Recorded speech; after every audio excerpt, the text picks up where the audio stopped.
Yes, good morning Kirby, good morning Pilipinas. Ito na po ang latest sa lagay ng ating panahon. Isang panibagong bagyo naman ang umiiral ngayon sa loob ng ating Philippine Area of Responsibility. As of 4 a.m. kanina namataan ang sentro ng bagyong Zoraida sa layong 950 kilometers southeast ng Hinatuan, Surigao del Sur.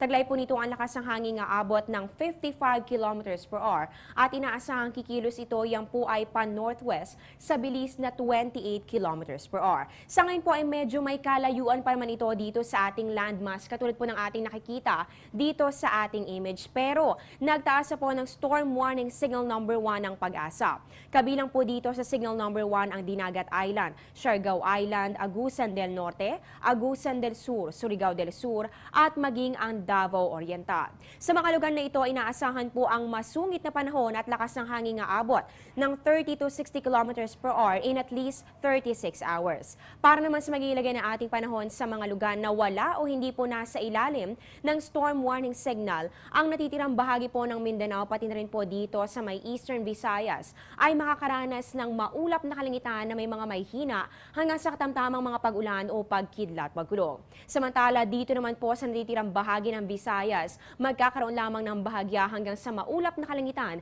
na may mga pulupulong pag-ulan o pagkidlat pagkulong. At dito naman sa atin sa Metro Manila at natitirang bahagi pa ng Luzon, asahan lamang natin ang partly cloudy to cloudy skies with isolated light rains lamang.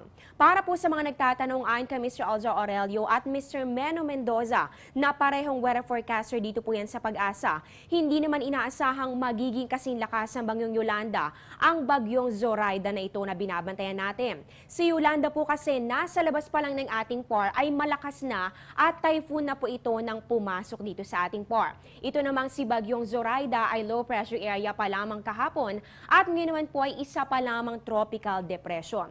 Sa ngayon po ay patuloy nating tututukan ang magiging lagay nito sa mga susunod mga oras at mga susunod mga araw, kaya naman tutok lamang dito pa rin po yan sa Panahon TV. Magbabalik po kami matapos ng isang paalala. Teng, ang package. Ma'am, sabi ng Air 21 on the road na. Ano, Teng? Ang package. Ma'am, sabi ng Air 21 na receive na. Okay, very good. Basta padala, sagot ka ng Air 21. May real-time delivery updates via text para worry-free ka. Teng, ang package, napadala mo na? Yes, ma'am, sa Air 21. Sa Air 21, sagot ko, padala mo.